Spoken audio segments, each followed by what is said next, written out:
One stormy night, a knock on his door brought four drenched little girls begging to sleep on his porch. What started as a moment of pity turned into a life-changing bond that no amount of luck could buy. Sometimes family finds you when you least expect it. Before we begin, leave a comment below and let us know where you are watching from so we can say hello. Now let's get into the story. At 48, Grant Callahan was the kind of man people only ever saw from a distance on magazine covers, news segments, or financial reports. Once hailed as the silent architect behind Callahan Dynamics, a tech empire built on innovation and brutal precision, Grant had amassed a fortune most only dreamed of. His mansion nestled high above the crashing waves of Oregon's coastline was more fortress than home, a reflection of the man himself, Grant closed off and meticulously controlled. But behind the polished success was a man who hadn't laughed in years.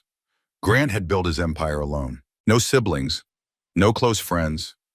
His parents had died in a car accident when he was just 16, and since then he had forged forward with laser focus, believing dependence made people weak. Love a liability, family a distraction. His world ran on numbers, contracts, and silence. Each morning he awoke before the sun brewed black coffee in a kitchen no one else used and stared at a view that never moved him. His assistants came and went. The mansion echoed with emptiness. Some nights the only sound was the low hum of the wind and the ticking of an antique clock he never remembered winding. He didn't mind the quiet, or so he told himself. Grant believed his world was unshakable, well-oiled, efficient, untouchable. But deep down, something had grown brittle. He had everything except the one thing he refused to admit: he lacked connection. On a stormy night, as the pendulum clock in the study chimed 12 sad chimes, it seemed to linger in the air like an unanswered question. Grant Callahan, sitting alone in a leather armchair by the fireplace, barely flinched at the sound. He had not intended to stay up so late, but sleep had become elusive to him in recent years. He sipped cold coffee from a half-empty cup, staring at the flickering flames, his thoughts drifting far beyond the walls of his vast estate. Then knock, knock, knock. The noise snapped through the silence like a whip. Grant's brow furrowed. He sat up unmoving, unsure if he'd imagined it. Knock, knock. He stood now, footsteps silent on the hardwood floor, as he crossed the room toward the front of the house. No one ever came out here. His mansion was perched atop a cliffside road behind steel gates in a quarter-mile of winding driveway. To reach his doorstep, someone would have had to want to be there. As he approached the door, another knock, faint but persistent, echoed off the marble. Grant hesitated, instinctively reaching for the security panel. But instead of checking the cameras, he found himself drawn to the peephole. And there, under the dim porch light, stood four small figures huddled together. Children. The rain soaked their hair and soaked their thin clothes. A girl, maybe 12, stood in front, shielding the smaller girls behind her. They shivered, their shoes soaked their cheeks, flushed with cold. She looked straight at the door as if she could feel him watching from the other side. Grant's hand hovered near the knob. Something inside him resisted training habit fear. He was a man of boundaries, of schedules, contracts, isolation.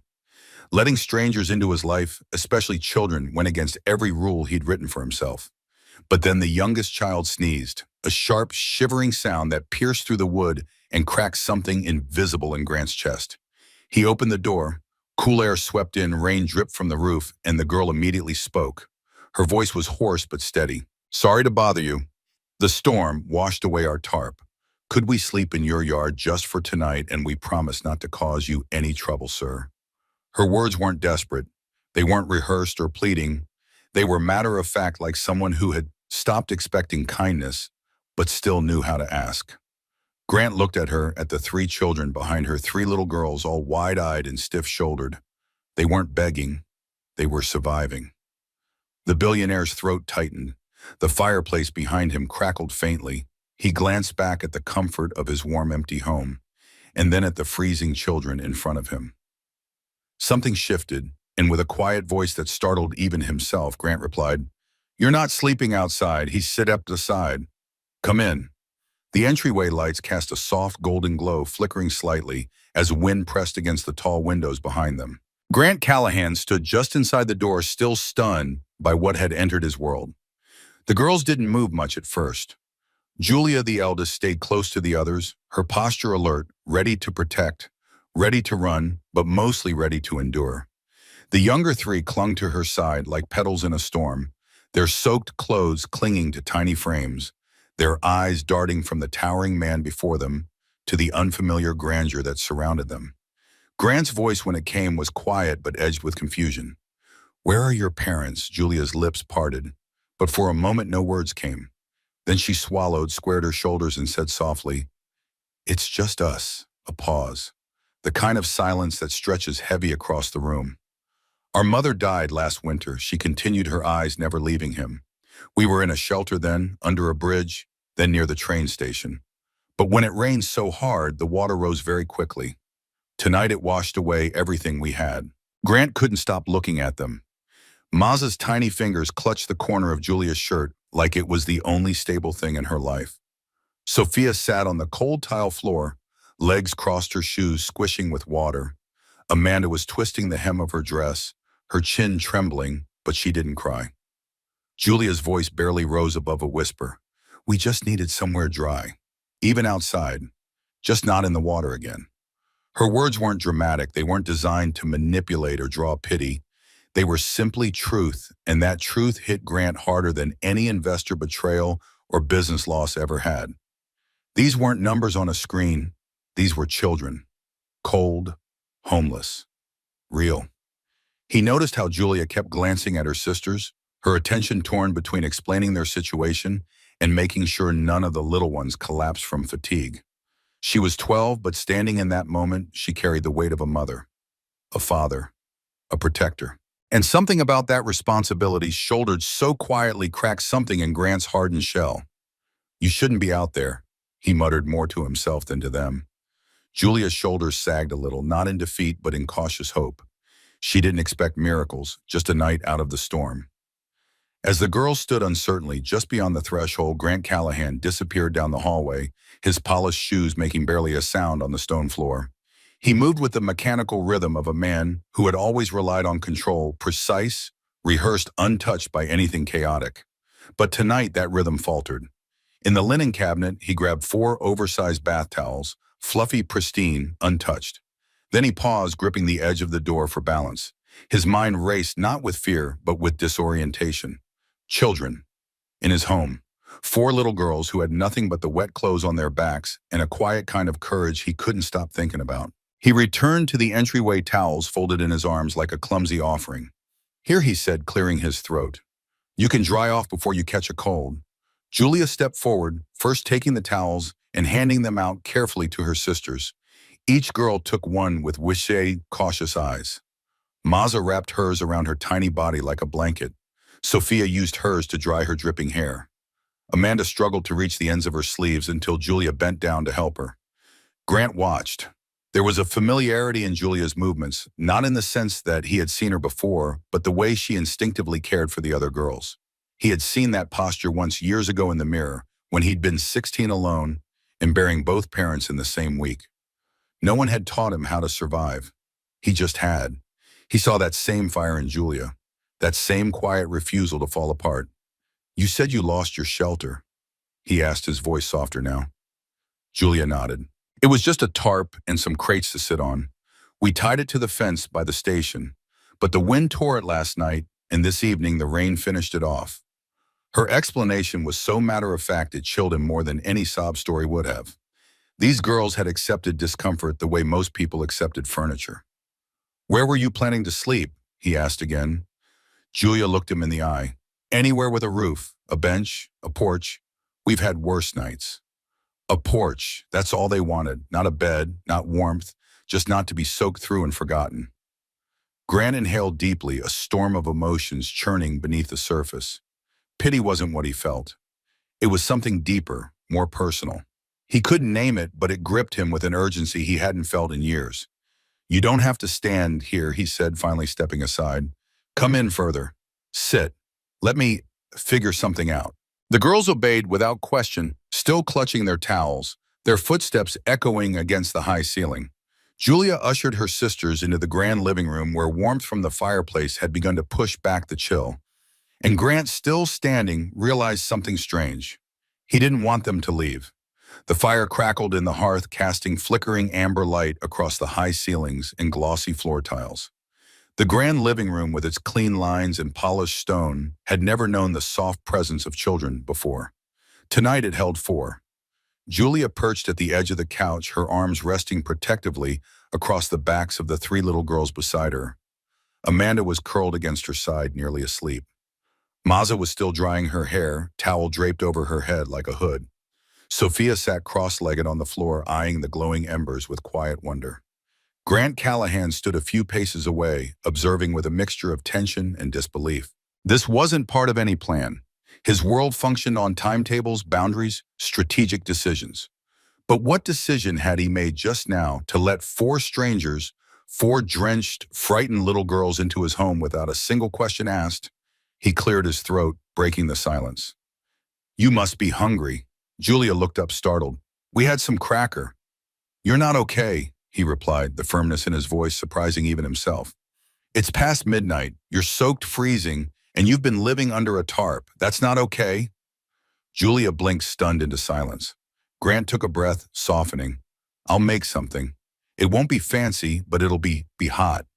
He turned toward the kitchen before Julia could object. A part of him expected the girls to vanish while his back was turned, like a dream too fragile to hold. But when he returned 10 minutes later with four steaming bowls of instant oatmeal and warm milk, they were still there, waiting. He handed each bowl to the girls one by one.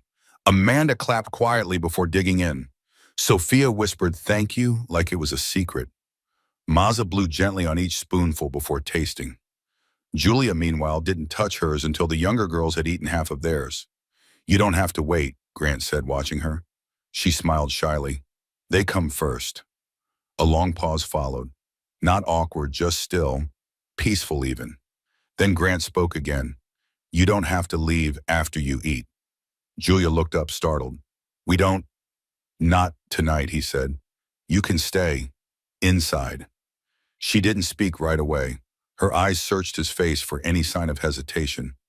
"We won't touch anything," she promised. "We'll sleep on the floor, I swear." "You'll sleep in a bed," he replied, almost amused. "Or at least something softer than concrete." The words left his mouth before he had time to second-guess them. And once they were out, he realized he meant them. As the girls began to relax just a little, just enough, Grant sat in the chair across from them, hands steepled. He had never invited anyone into his home this way. Not friends, not family, certainly not four rain-soaked girls who appeared like ghosts in the night. But something in him had shifted, and he no longer wanted them to disappear. The heavy storm outside still lashed against the tall windows, but inside something had shifted. The mansion no longer felt sterile or lifeless. It breathed differently now, with the uncertain presence of four soaked, weary girls stepping hesitantly deeper into its warmth. Julia walked slowly, scanning every polished surface and expensive painting, as if afraid her boots would leave a trail too dirty to erase. Her protective instincts never dropped.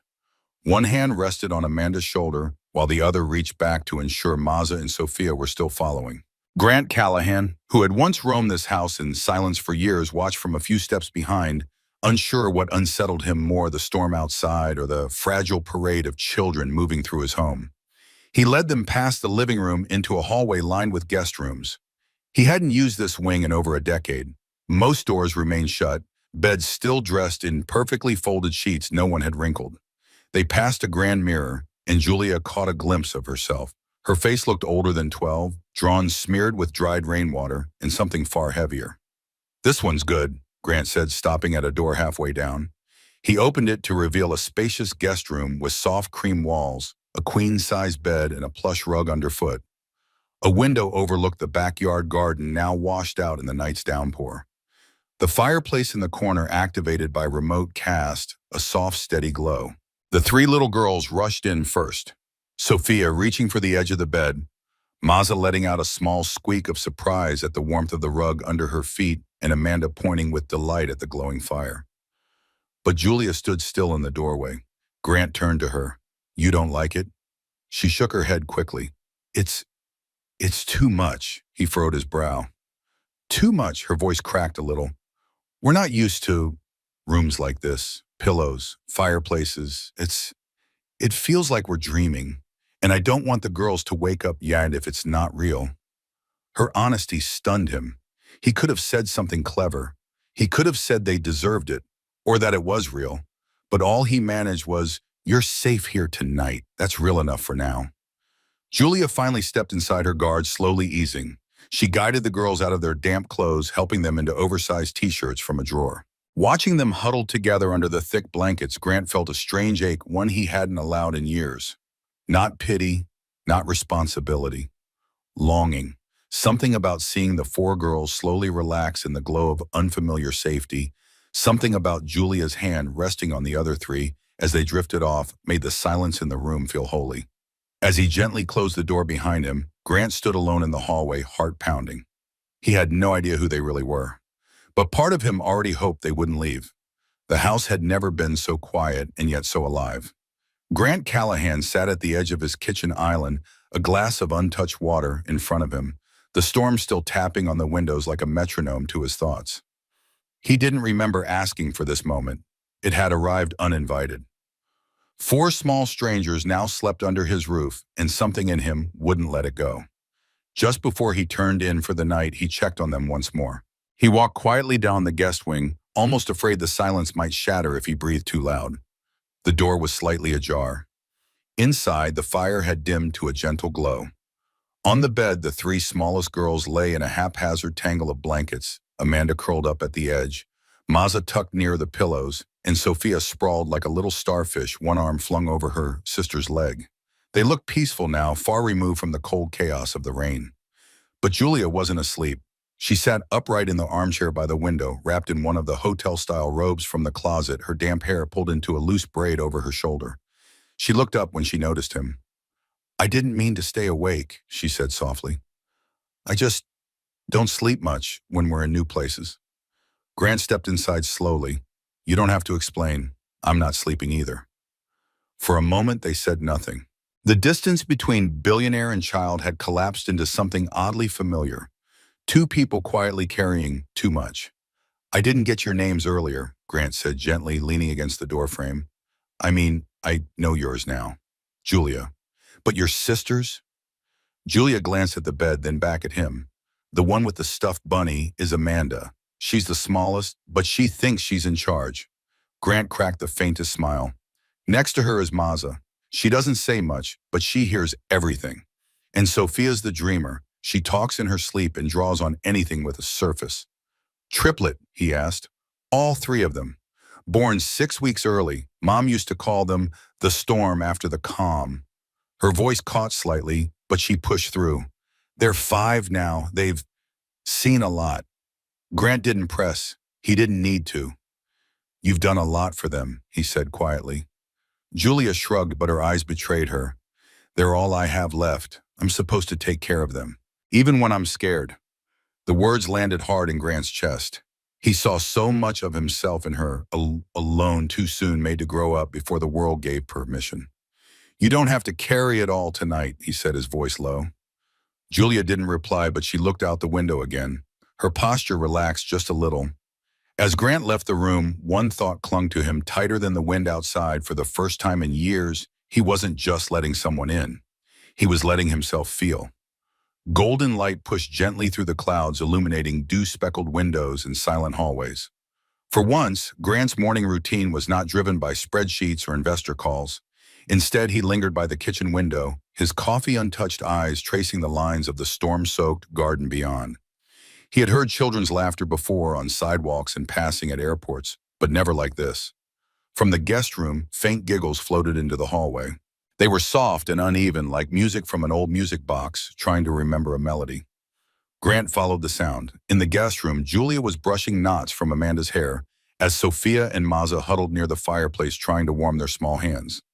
They had changed into fresh clothes, simple t-shirts, and sleep pants, too large for them, sleeves rolled up awkwardly. Still, they looked clean, brighter somehow. Julia noticed him first.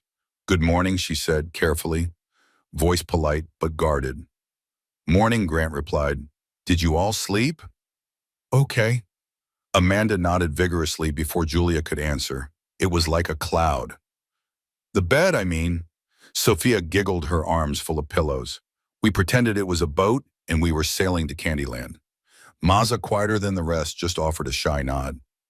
Julia's eyes met his again. Thank you for letting us stay. I wasn't sure if we'd still be here when we woke up. He frowned. Why wouldn't you be? She looked away. Because people usually change their minds. Grant didn't respond right away. That sentence had said everything and nothing at once. It wasn't just about last night. It was about years of promises, broken plans, abandoned doors closed before they could be fully opened.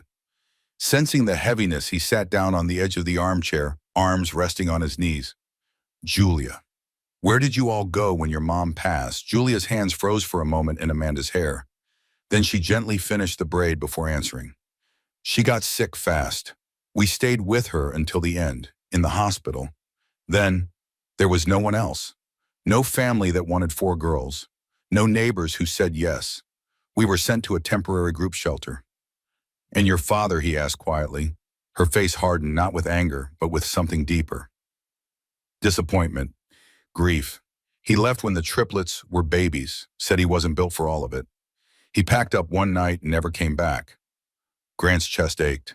Not just for the girls, but for the mirror Julia had unknowingly held up to him. He too had once vanished when things got hard, emotionally if not physically. And since then, Julia stood walking toward the window. We've moved place to place. Abandoned buildings, bus stations, once an old storage unit. I'd find work scrubbing dishes, picking up trash. We made it work. I had to. Grant rose slowly. His voice was barely audible. You shouldn't have had to. Julia didn't answer, but her silence said she'd never expected anyone to believe that before. The sun dipped below the horizon again, casting soft peach tones over the ocean beyond the estate. The storm had passed, but the aftermath lingered mud-slicked hillsides, branches bent and broken. Inside the mansion, warmth glowed from the kitchen, where Grant Callahan, for the first time in years, stood behind a stovetop. He was used to frozen meals, pre-packed deliveries, and personal chefs who prepared nutrition like an equation. But tonight, there was no recipe, no precision, just instinct and an unfamiliar ache in his chest that made him want to cook with his own hands. A pot simmered with chicken broth. He'd chopped vegetables himself, badly unevenly, but there was something grounding about it, something real. He turned as footsteps approached behind him. Julia stood at the threshold holding Amanda's hand, while Maza and Sophia tiptoed behind their damp hair, tied up in little ponytails. We heard something cooking, Julia said cautiously. We didn't want to be in the way. Grant shook his head. You're not. I was hoping you'd join me. Amanda peered over the counter and gasped. Is that soup? Real soup? It's not exactly gourmet, he said with a small smile, but it's hot. He pulled out 4 bowls, mismatched because he hadn't used more than one at a time in years, and began to ladle the soup. The girls settled at the large oak table that had sat unused for too long. The chairs, which once seemed ornamental, now held laughter and shifting feet and napkins in laps too small for the seats. As the steam rose, so did the sounds of spoons clinking and giggles bubbling up between sips. Maza hummed softly while dipping her bread in the broth. Sophia chattered about how the carrots looked like little orange boats. Amanda asked if she could have seconds before finishing her first. And Julia watched them all, silent, steady, smiling so softly it was almost invisible. Until Grant set a bowl in front of her and said, You too. She looked up. I'm fine. You're allowed to eat, Julia. Her eyes filled suddenly, not with tears, but with a weight too heavy for words. She nodded once, then slowly picked up her spoon. They ate in relative silence, but it wasn't empty. It was rich with the sound of belonging, the kind of silence where people didn't need to fill space just to feel seen. After a few minutes, Amanda broke it with a simple, wide-eyed declaration. This is the best soup I've ever had in my whole life. Everyone laughed, even Grant, a low, unguarded sound that startled him. And somewhere in that laughter, something inside Julia softened. Not because the food was perfect, not because the chairs were grand, but because for the first time in a long while, her sisters weren't just surviving. They were being kids, and she just for a moment wasn't carrying it all alone. After dinner, the house settled into a strange calm, a hush unlike any Grant Callahan had known before. Not empty, not sterile, but quiet in a way that suggested safety, warmth, even the faintest echo of joy. He stood in the hallway just outside the dining room, glancing down the corridor where guest rooms had stood untouched for years. Rooms designed for visitors who never came, furniture wrapped in silence. fresh linens folded and forgotten. But tonight they had purpose. He turned to Julia, who had finished gathering napkins and helping her sisters wipe their mouths with clumsy precision. She was always a step ahead, watchful, responsible, older than 12 in every way that mattered. "I'd like to show you something," Grant said. Julia hesitated but followed. Maza, Sophia, and Amanda trailed close behind, their footsteps light but uncertain on the wooden floor. The mansion was vast, the ceilings too high, the walls too wide. Nothing about it had ever felt like home to Grant. Until now, he opened the door to one of the guest suites, flipping on a lamp near the bed. The soft yellow light revealed a room painted in pale blue with floral curtains and two twin beds pushed against opposite walls. A reading nook sat beneath the window, cushioned and inviting. It had been staged years ago for a niece who never came. Julia blinked, unsure. "You can stay here for now," Grant said. "There's another room next door if you'd prefer to separate." The girls gasped in unison. Sophia rushed toward the bookshelf and ran her fingers over the spines. "Books," she whispered, delighted. So many. Amanda jumped onto one of the beds, bouncing gently before freezing and looking to Julia for permission. Maza climbed into a chair and hugged her knees, smiling quietly. Julia didn't move. Grant noticed. "Is something wrong?" She shook her head slowly. "No, it's just, we're used to one blanket, maybe a crate. Having this much space, it doesn't feel real." He walked over and sat on the edge of the second bed, resting his hands on his knees. "It is real. You're not dreaming." Julia's eyes welled, but she blinked fast, refusing to let the tears fall. "We'll be careful. We won't break anything. I'll make sure they don't mess it up." "You don't have to," he replied gently. "This room's not for display. It's for living." For a moment, the only sound was Amanda bouncing once more carefully, this time her laughter muffled in the blanket. Maza had curled into a pillow. Sophia had already pulled out a fairy tale and was flipping through the pages, mumbling the story aloud. Julia sat down, finally easing herself onto the edge of the bed. It was soft, solid, safe. She looked up at Grant. "Thank you," she said simply. He nodded, then turned to leave. But before he reached the door, she added, almost in a whisper, "No one's ever given us a room just because they wanted to." Grant paused, and for the first time he realized maybe he wanted to give them something more than shelter. Maybe he needed to. The house had gone still again. The kind of stillness that settles only after the weight of the day has been put to rest, when the world breathes quieter and thoughts become louder. Outside, the wind had finally died down. The rain had stopped hours earlier, but the trees still dripped steadily in the aftermath, tapping against the windows like faint reminders of what had been. Julia lay on her side in the guest room's twin bed, eyes wide open in the dim glow of the nightlight near the corner. She hadn't touched the pillow at first. It was too soft, too clean, too unfamiliar. But now, with her head resting carefully on its edge, she stared at the ceiling, not blinking. Across the room, the triplets were a pile of limbs and soft breaths. Sophia was tangled in the comforter, a book still open beside her. Maza slept curled into herself, her hand clutching a corner of Julia's oversized t-shirt like it was her blanket from home. Amanda had one leg dangling off the bed, her thumb resting near her lips. They looked peaceful. For once, they looked like children, not like survivors. But Julia couldn't sleep. Her body was exhausted. Her muscles ached from carrying too much weight, physically, emotionally, but her mind wouldn't let go. She had trained herself to stay half awake every night. It was the only way to stay alert, to react quickly if someone shouted, or if sirens blared, or if the cardboard shelter they'd built was being torn down. But there were no sirens here. Only silence. That scared her more. She glanced toward the hallway. Grant hadn't returned since showing them the room. He'd vanished into the mansion's deeper corridors, leaving them alone, but somehow watched over. Julia had half expected him to change his mind, to come back and tell them the house was too much, that they'd need to go in the morning, that the kindness had an expiration date. But he hadn't, and that made her chest hurt more than anything. Why was he being kind? People weren't like that. Not to girls like her, not to kids who smelled like rain and worry and wore secondhand shoes 2 sizes too small. She blinked up at the ceiling, trying to breathe slowly. If she let herself feel safe, would it all disappear again? "Julia," a soft voice broke through the dark. She turned her head. Amanda had stirred, rubbing her eyes and shifting onto her side. "Are we dreaming?" Amanda whispered. Julia sat up, brushing hair away from Amanda's face. No, baby, we're not. Amanda looked around sleepily. It's warm here. I like it. I do too. Amanda paused. Is that man gonna send us away tomorrow? Julia froze. The same thought had been circling her mind since sunset. I don't know, she said honestly. But we're okay right now. That seemed to be enough. Amanda nodded and rolled back toward the pillow, sighing as she slipped into sleep again. Julia leaned back slowly, her hands resting in her lap. The room was so quiet she could hear the sound of her sister's breathing.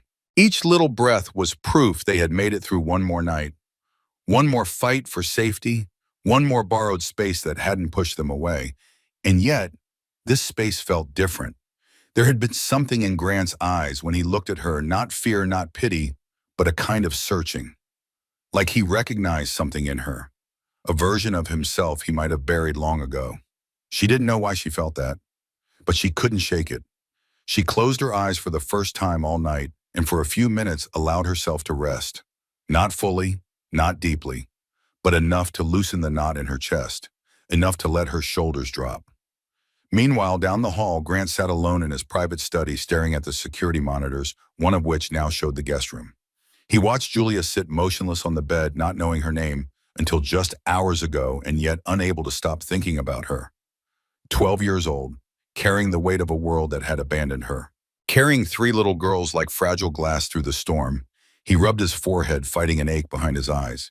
She reminded him of someone, not someone he knew, someone he used to be. And suddenly the idea of letting them leave felt wrong. Too soon, too careless. They had knocked on his door as strangers, but now they weren't just guests, they were his responsibility. The sun peeked shyly over the Oregon coast, casting golden ribbons through the mist still clinging to the mansion's tall windows. It was the kind of morning Grant Callahan rarely noticed. He usually rose before the light, buried in reports detached from the world beyond his towering estate. But today felt different. He stood in the hallway outside the guest wing, coffee cooling in his hand, gaze locked on the closed door where four girls had slept the night before. The silence behind that door wasn't ominous, it was comforting. For the first time in years, this house had been full of breath movement life. He almost didn't knock. When he finally did, it was light, barely more than a tap. But before he could even finish the second knock, the door cracked open. Julia stood there, fully dressed in the same clothes from the night before, her hair neatly pulled back into a ponytail. Her expression was alert, cautious, but polite. Good morning, Grant replied. I didn't mean to wake you. You didn't, she said. I've been up a while. Behind her, the room was alive with soft sounds. Sophia was quietly reading aloud from a picture book on the floor, her voice dramatic and exaggerated. Amanda was brushing Maz's hair, though she occasionally paused to braid it incorrectly. Their laughter was quiet but constant. You're all early risers, Grant noted. Julia offered a small smile. You have to be when the world doesn't wait for you.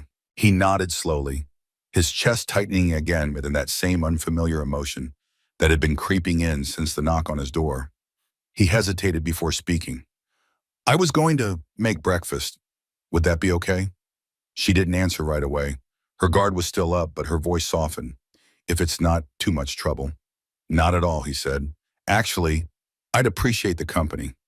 A few minutes later, the girls filed into the kitchen one by one with wide eyes and bare feet padding softly across the warm tile.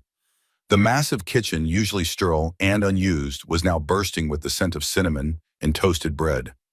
Julia helped set the table without being asked, folding napkins with practiced precision. Amanda and Sophia danced around the stools while Maza stood quietly near the fridge, gently touching the magnets arranged like a puzzle. Grant watched it all in a quiet daze. The laughter, the clatter, the life it filled corners of the house he had long since forgotten existed. He passed Julia a plate of French toast. How'd you learn to take care of everyone like that? Julia shrugged, glancing at her sisters. There wasn't anyone else. I had to. Still, he said, it's not so. Julia hesitated, her eyes suddenly distant. I didn't get to be a 12-year-old. That landed like a stone in Grant's chest. He didn't have a response, not one that felt right. So he simply nodded and placed syrup bottles near each plate. Breakfast began with small bites and cautious silence, but quickly unraveled into joy. Amanda accidentally knocked over her juice and gasped in horror, only for Sophia to dramatically proclaim, "It's okay."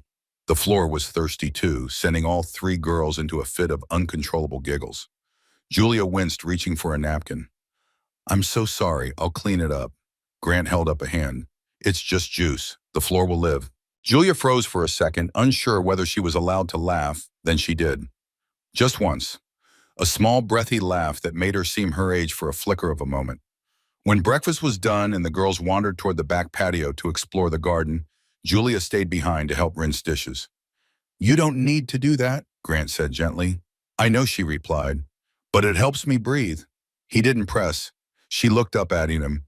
"You're different from other people we've met." He arched an eyebrow. "Good different." She gave a soft nod. "You didn't ask us to prove anything, or show papers, or explain ourselves over and over."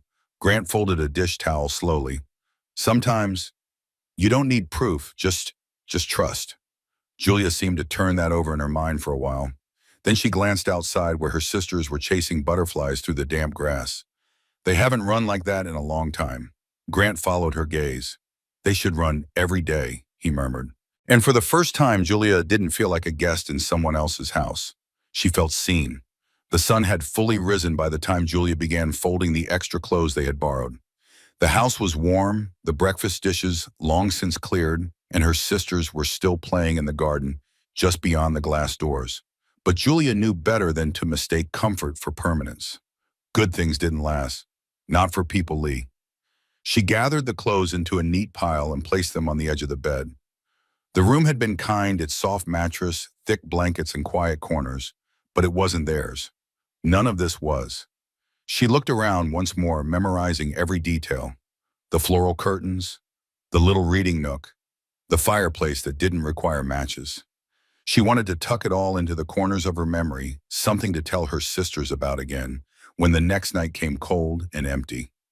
Across the room, Amanda ran in, barefoot cheeks flushed from laughter. "Julia, come look, there's a squirrel and it waved at me like this." She flailed her small hand wildly, eyes glowing with joy. Julia smiled, reaching out to smooth Amanda's tangled hair. "You should go say goodbye to it then.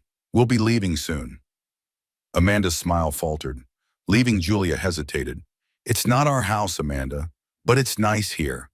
"I know." From the hallway, Grant appeared holding a soft brown paper bag. "I packed some sandwiches and apples for you." "Just in case," Julia straightened. "Thank you. We didn't want to take more than we already did." "You didn't take anything," he replied firmly. "You were guests, and you're welcome here." That made something inside her tremble, not from fear, but from disbelief. Still, she nodded and began helping her sisters put on their shoes. Maza returned last, clutching a pine cone she had picked up from the edge of the garden. She handed it to Grant with both hands, eyes wide and solemn.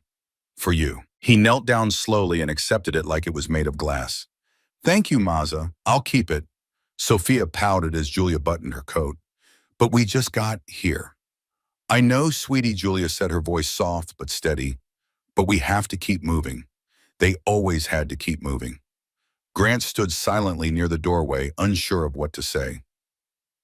"A dozen there." She moved with the quiet efficiency of someone who had done this many times, leave before they were asked to.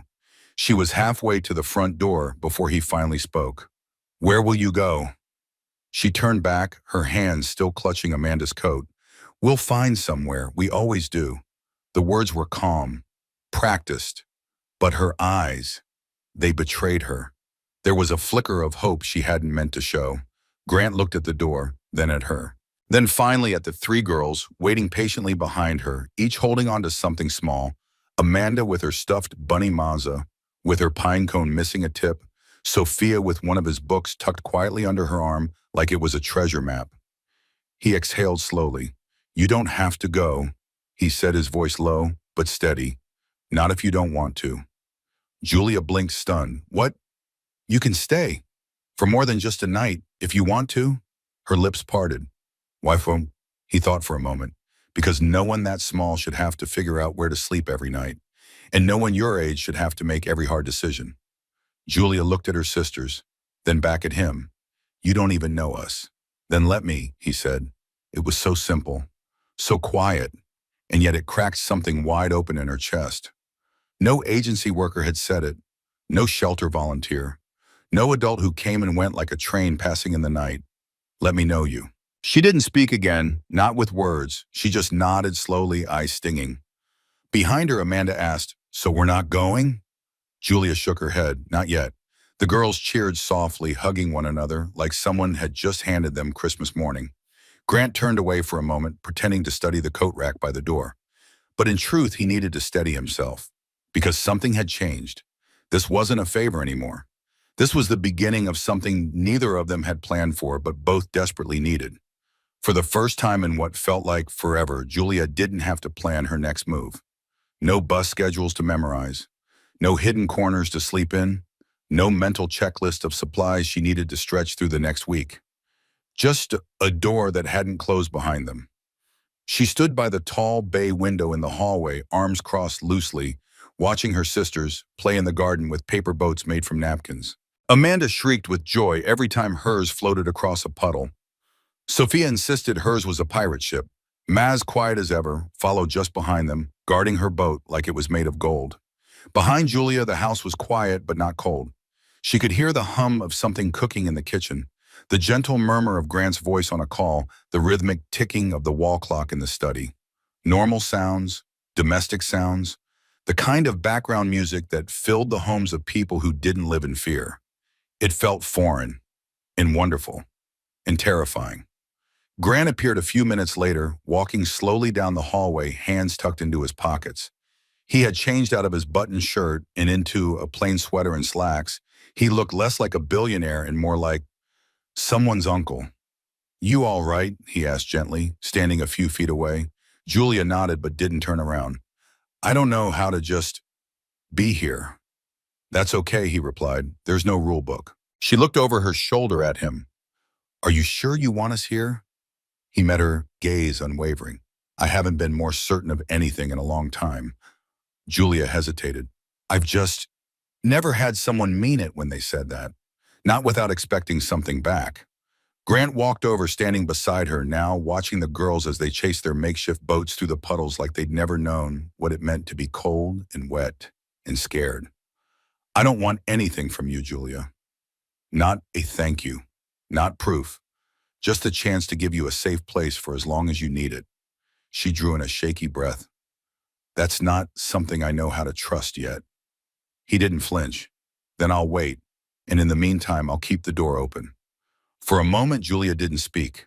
She stared at her sisters, the way Amanda had let out a belly laugh that made her fall backward into the grass, the way Maza kneeled to fix her paper boat with all the seriousness of an engineer, the way Sophia waved to the clouds and sang a made-up song about puddle queens.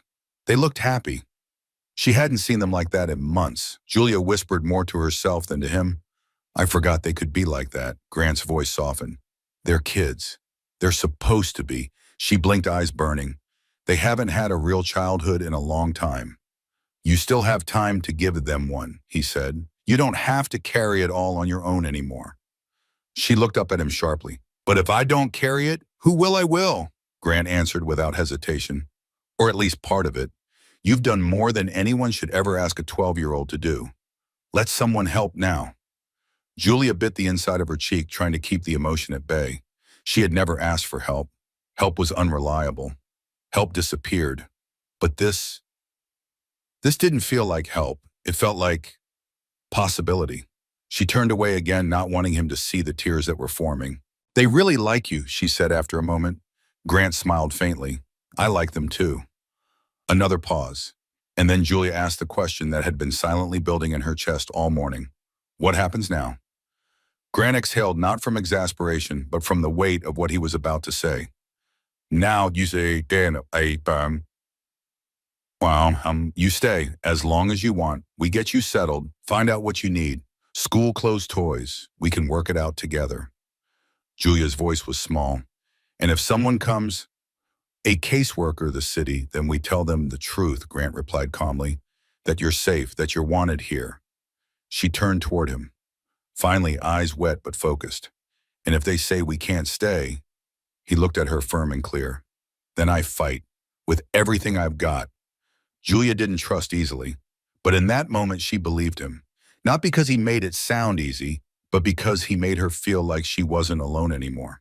And that more than anything was the door she'd been waiting her whole life to walk through. By late afternoon, sunlight poured through the wide glass doors, stretching golden across the floor like an open invitation. The storm from the night before felt like a memory washed away, much like the tension that had wrapped itself around the girls when they first stepped foot into Grant Callahan's house. But not all fears vanished with daylight. Inside the living room, Julia sat cross-legged on a plush rug, sorting through a small collection of second-hand books Grant had pulled from storage. They smelled like dust and lavender and forgotten time, yet they sparked something in her. Something she hadn't felt in years of curiosity. A few feet away, Sophia and Amanda built a kingdom out of couch cushions, declaring themselves royal guards who protected invisible kittens from giant evil wind dragons. Their laughter echoed off the marble walls, bouncing from room to room like sunlight. Maza, quieter than the others, wandered over to Grant, who was organizing a box of puzzles on the nearby coffee table. She didn't say anything at first. She simply stood there, fingers curled around the hem of her borrowed dress, watching. Grant noticed her presence and offered a gentle smile. "You like puzzles?" Maza gave a tiny nod. "Want to help me find the corner pieces?" Another nod. He pushed the box toward her, and slowly, delicately, she sat beside him. It was a silent agreement, but one more meaningful than any contract he'd ever signed. Meanwhile, Julia looked up from her book as the soft murmur of Grant and Maza's interaction reached her ears. She blinked, startled by the unfamiliar emotion that rose in her chest. Relief. She wasn't used to people seeing the girls for who they were. Usually strangers saw 4 mouths to feed, 4 burdens, but Grant, he saw their names, their needs, their personalities. "Julia," he said after a moment, glancing up. "This one's missing a few pieces, but I figured we could still give it a shot." She stood and joined them, sitting across from Grant, as Maza lined up corner pieces with astonishing focus. Her little fingers trembled only slightly, but her eyes were sharp, careful, deliberate. "She's really good at patterns," Julia said, her voice carrying the quiet pride of someone who had been both sister and teacher. Grant nodded. "I can see that." There was something simple and sacred in the way they sat, no rush, no panic. Just 3 people doing a puzzle. But for Julia, it was monumental, because nobody had ever paused long enough to do something normal with them. For a while, that's all they did. No big talk, no heavy questions, until Amanda's voice rang out, "Mr. Grant." He turned his head just as she leapt from the back of the couch, landing on the floor with a theatrical grunt. "I saved the kitten," she declared, holding an imaginary animal in her arms. He chuckled. "Is the kitten okay?" "She's fine," Amanda replied confidently. "But she's gonna need a cookie." Grant stood and gestured toward the kitchen. "Well, then I guess we better help her out." Amanda's face lit up as she ran toward the pantry. Sophia joined, seconds later, spinning in place before shouting, "We need sprinkles." Julia shook her head, exasperated, but grinning. "They're gonna wreck your kitchen." "Let them," Grant replied, already reaching for mixing bowls. "It's never really been used for anything this important anyway." As the flour came out and tiny hands fumbled with measuring spoons, Julia watched from the doorway, a lump forming in her throat. This wasn't survival. This was living. The kind of living she thought they'd never taste again. Maza, now finished with the edge of the puzzle, tapped Julia's hand. "You should come too." Julia crouched beside her. "You go ahead. I'll clean up." But Maza shook her head. "You never play. Come this time." Her words were soft, but they landed like thunder. Julia looked toward the kitchen, where Amanda was already covered in flour, and Grant was letting Sophia pour sugar like a mad scientist. He didn't flinch. He didn't yell. He just laughed. Something deep inside Julia, something rigid and responsible, began to crack. She stood slowly, and she joined them. At first, just to help stir the batter, then to shape the cookies. Then somehow she ended up laughing when Amanda spilled the vanilla and Maza licked frosting off her finger like it was a stolen gem. There were no tears, no grand declarations, just a house filled with laughter. For the first time, Julia wasn't protecting. She was participating. And somewhere between the sugar and the sprinkles, she stopped being afraid of staying. That evening, when the girls had finally gone quiet, Maza curled up with a stuffed rabbit she'd found in a closet, Sophia whispering stories to herself in the dark, and Amanda tucked into a fortress of pillows and blankets. Grant Callahan stood alone in his study, staring at a picture he hadn't touched in years. It was a photo of his younger self, a corporate event long before his name meant anything, before boardrooms, before billions, before solitude became a habit. He looked sharp, determined, unbreakable. But the man who stared back now no longer recognized that version of himself. He set the photo down and walked to the window. The house was silent again, but no longer in a haunting way. Not empty, just resting. For the first time in a long while, the silence didn't feel like a punishment, it felt earned. He let out a breath he didn't realize he'd been holding. Earlier that day, watching Julia mix cookie dough with her sisters, watching her laugh like the weight she carried had briefly loosened its grip, it had hit him like a freight train. That feeling, that ache, not pity, purpose. He hadn't felt that in years, not since the day he buried his younger brother. A memory that arrived now uninvited. Ethan, smaller than him, always curious. Bright, too trusting, taken too soon. Grant had shoved that grief down for decades, burying it beneath acquisitions and control and the kind of success that made other people envious. But it never healed. It just hardened him, built walls so high even he forgot what they were protecting. Until four soaked little girls knocked on his door in the middle of a storm. He ran a hand over his face and sat down at the desk, reaching for the legal pad he hadn't touched in weeks. Usually it held meeting notes and stock projections, but tonight he didn't write numbers. He wrote names. Julia, Maza, Sophia, Amanda. He underlined them slowly like they mattered more than anything that had ever come before. He thought of Julia's voice when she asked, "Are you sure you want us here?" How much those words carried.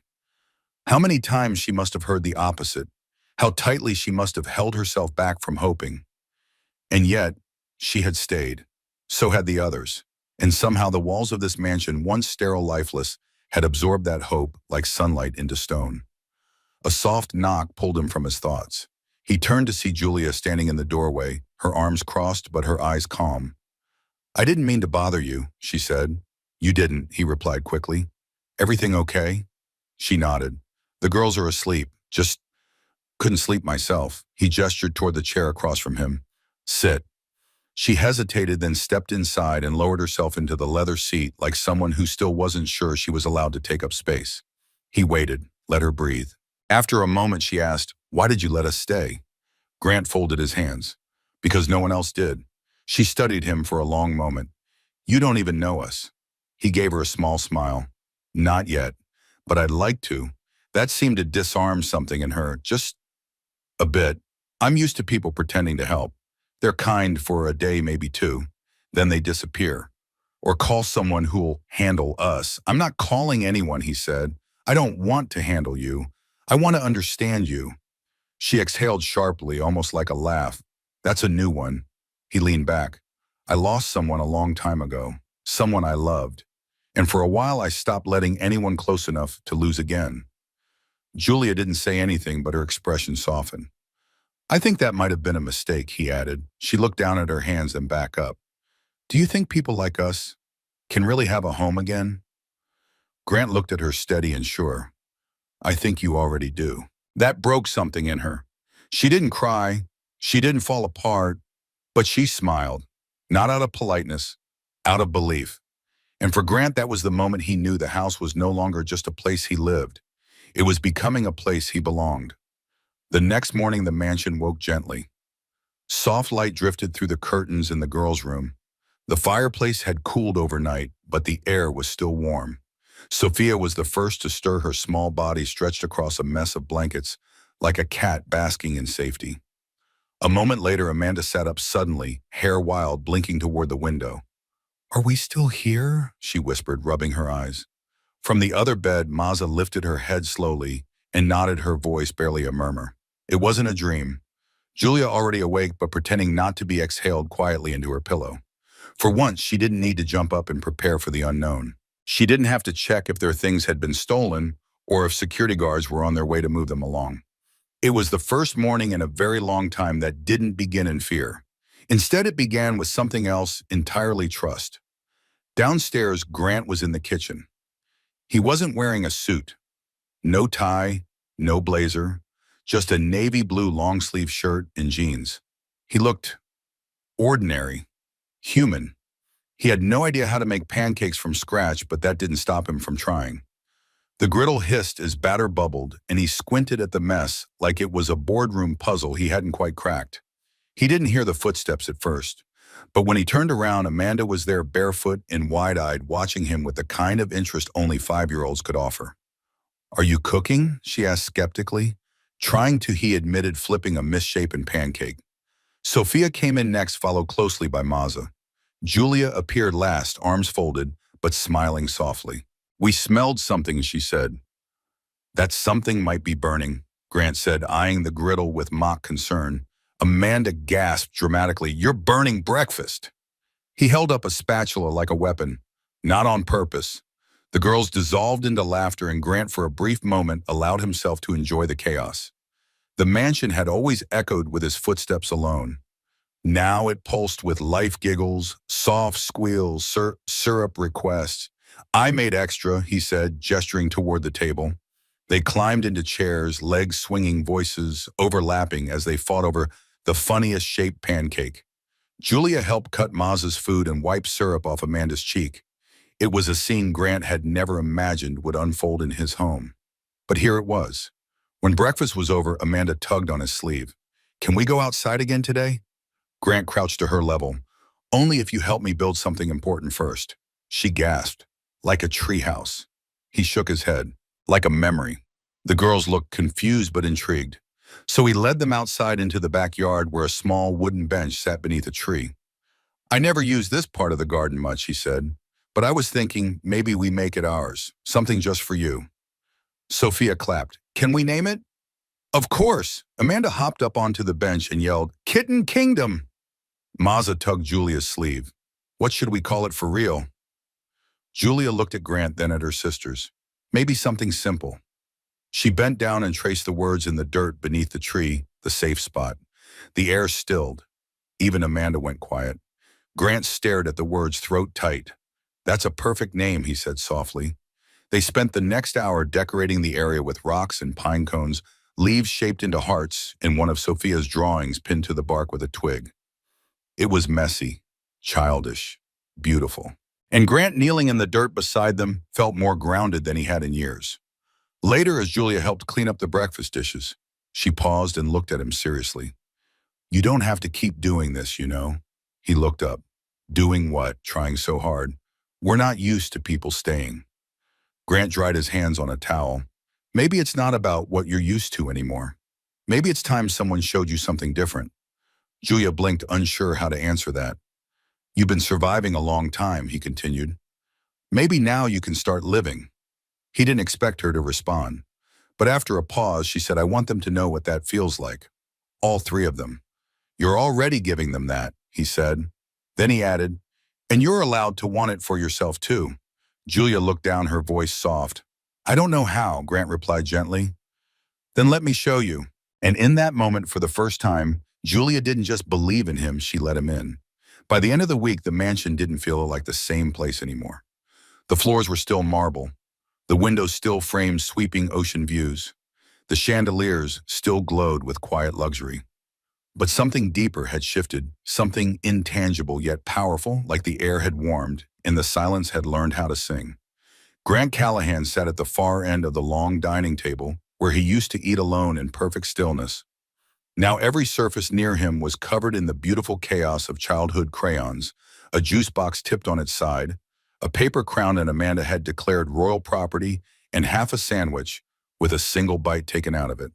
He smiled. It had become a new rhythm, not scheduled, not strategic, but instinctive. He rose and walked down the hallway, past the room where Maza now kept a growing collection of smooth rocks she'd found in the backyard, each one named and carefully labeled with sticker letters. Past the guest room where Sophia had lined up picture books by size and stuck stars on the window to remind the moon we're still here. Past the quiet corner where Amanda had declared herself queen of nap time and fallen asleep with her head on Julia's shoulder. Everything was different, and yet somehow it felt right. He paused at the open door of his study. Julia was there, sitting cross-legged on the floor beside the coffee table, helping Amanda draw an imaginary animal that had the wings of a butterfly and the nose of a dog. She looked up at him and smiled, a quiet, steady smile that didn't ask for anything.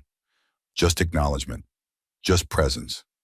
You've made this place look lived in, Grant said. Julia smirked. Hope that's okay. He stepped inside. It's better than okay. Amanda held up her drawing proudly. This is a flutterhound. It can fly to space and back before bedtime. Impressive, Grant said with mock seriousness. Does it eat cookies or rocket fuel? Amanda thought hard. Both, but mostly cookies. Julia laughed softly. It was still new, that sound, from her especially, but Grant cherished every time he heard it. She was slowly unfolding. Not because anyone forced her to, but because something inside her was beginning to believe this safety was real. After Amanda skipped off to find her sisters, Julia stayed behind cleaning up the colored pencils. She didn't say much at first. Then, you've changed a lot. Grant looked over. You think so, I know, so she replied, not unkindly. You don't just look different. You feel different. He sat down beside her, hands resting in his lap. I think I needed to. Julia tilted her head. Because of us. No, he said. Because of me. You just reminded me what I'd buried. She glanced at him uncertain. I forgot what it meant to care, he continued. And I definitely forgot what it meant to be needed. Not in business, not in power, but as a person. Julia looked down at her lap. It's scary, though. What is letting people in? Grant nodded. Terrifying. But it feels worse when they leave. That's true. They sat in silence a moment longer. Do you ever wonder what would have happened if you didn't open the door that night?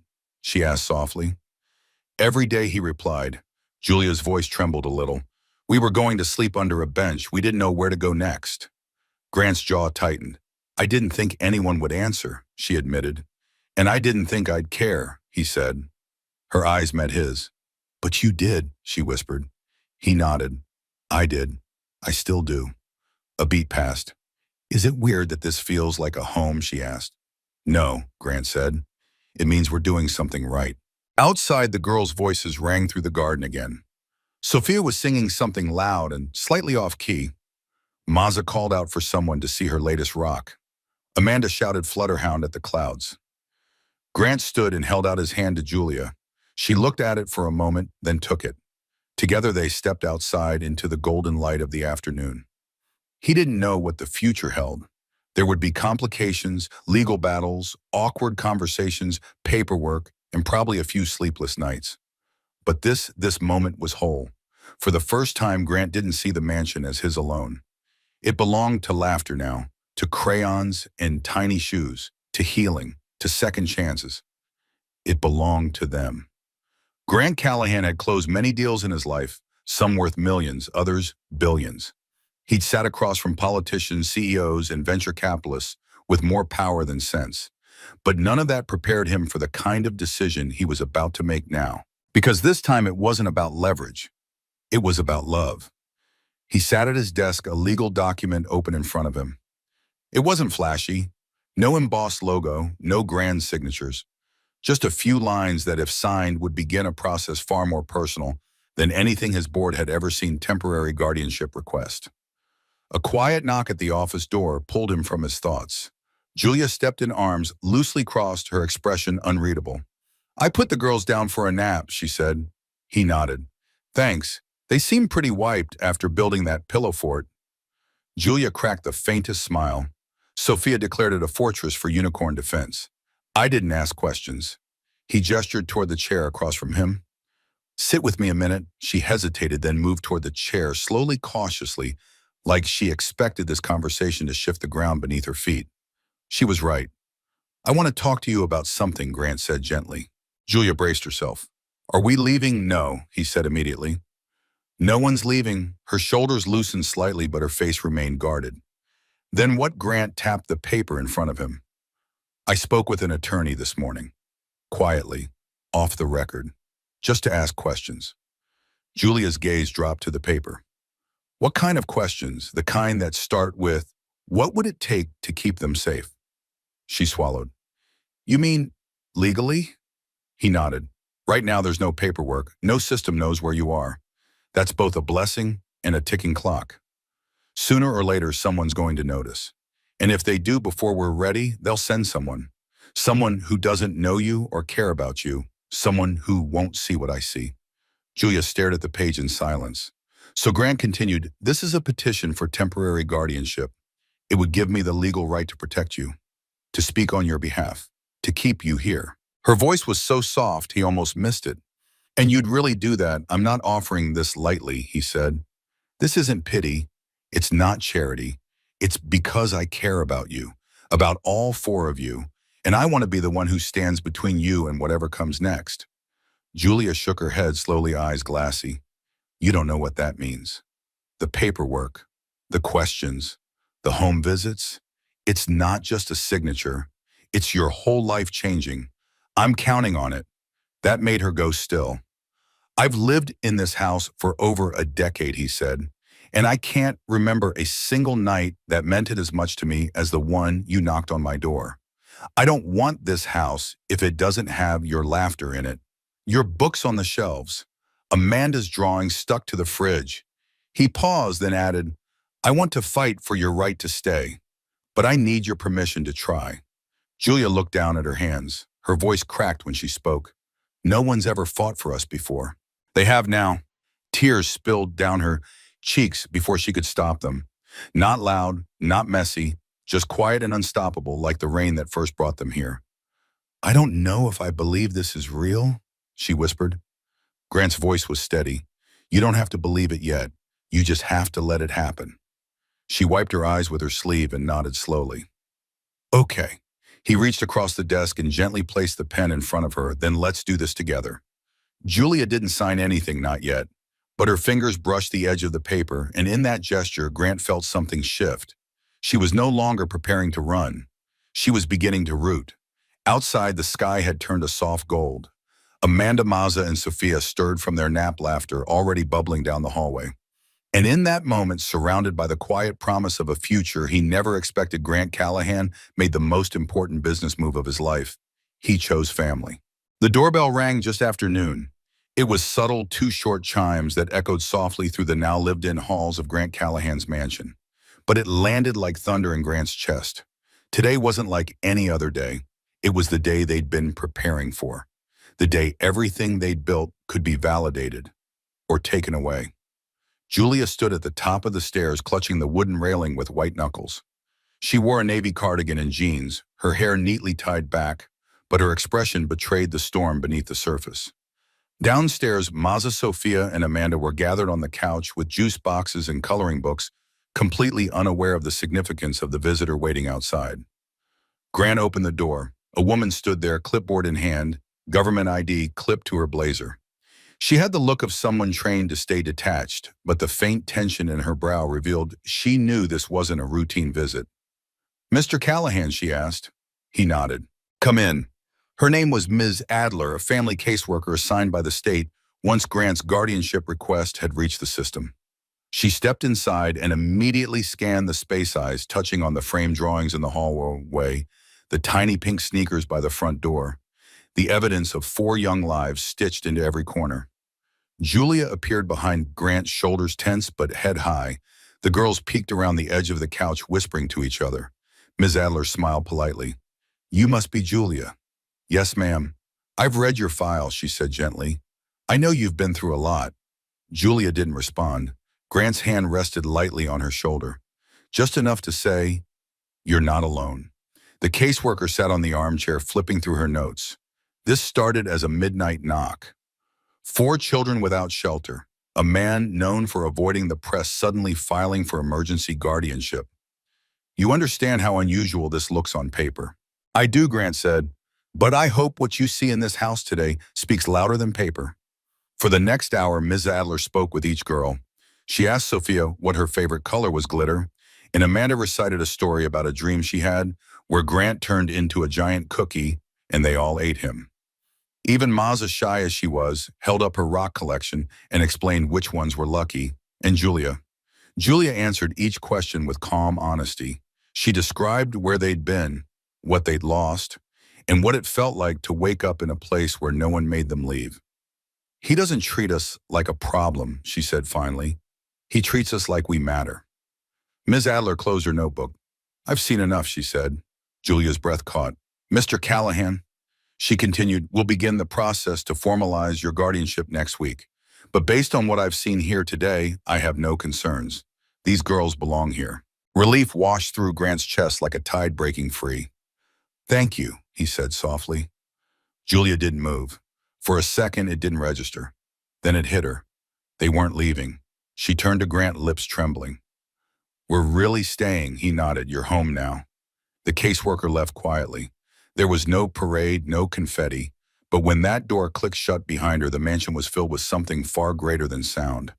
Belonging. Later that evening, Grant stood in the kitchen as Amanda tugged on his sleeve. Does this mean we can stay forever?